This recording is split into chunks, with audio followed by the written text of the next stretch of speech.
Ever since 1972, Operation Lifesaver has emphasized the importance of respecting railroads and their property.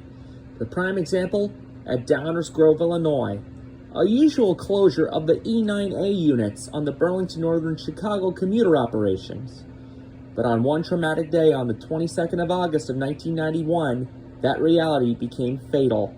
People are taking unnecessary risks at grade crossings. Only one commuter, the woman in the onyx dress, stops and waits patiently, hearing an air horn in the distance. So far, she has impeccable judgment. Then a man and woman show no caution and run past the stopped locomotive, unaware that another commuter train is approaching on the next tracks. Unaware of a fatal encounter, the woman did not survive the impact. She was killed instantly. Her body censored in horrific detail, run like roadkill and sliced like an oak log at a sawmill. A photographer who was also traumatized suffered severe and critical leg injuries, including a busted ACL. The engineers started screaming sirens for a mental hospital. Other commuters, angered by distasteful behavior and the circumstances after the encounter. The woman who was killed back in 91 was Mary J. Wotila, age 41. She was with her lawyer heading for a counseling proceeding at the time of the incident.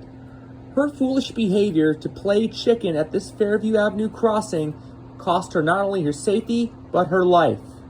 While DUIs are a problem nationwide at grade crossings, it is beyond incomprehensible and inexcusable on how illegal and unlawful it is to use train stations as playgrounds.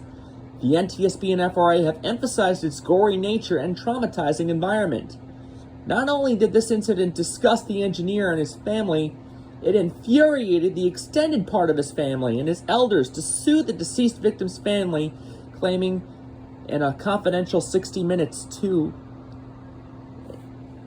report back in 2001, 10 years afterwards, she came out like a sprinter, hurtling through the crossing to engage in chicken with a 70-mile-per-hour commuter train. I blasted the air horn full expletive throttle, and she never listened or paid any form of expletive attention to get off the rails. Once she was hit, my whole career and life was buckled upside down. I nearly lost my job with Burlington Northern because somebody had expletived up with their expletive judgment.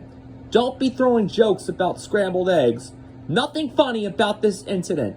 This is a prime example when you have yuppie expletives like her to play her stupid expletive games at this expletive crossing. Play your games and win your stupid expletive prizes. Now the engineer was sent to a psych ward after this horrible incident. He claims he was bawling his eyes and beyond upset after he fatally hit the commuter. And while railroads claim that railroad yards and stations are not playgrounds, more and more incidents are becoming an epidemic, and there will be no telling if there will be an epilogue to this feloniously fatal behavior. In Downers Grove, Illinois, I'm Bob McNamara for Eye on America.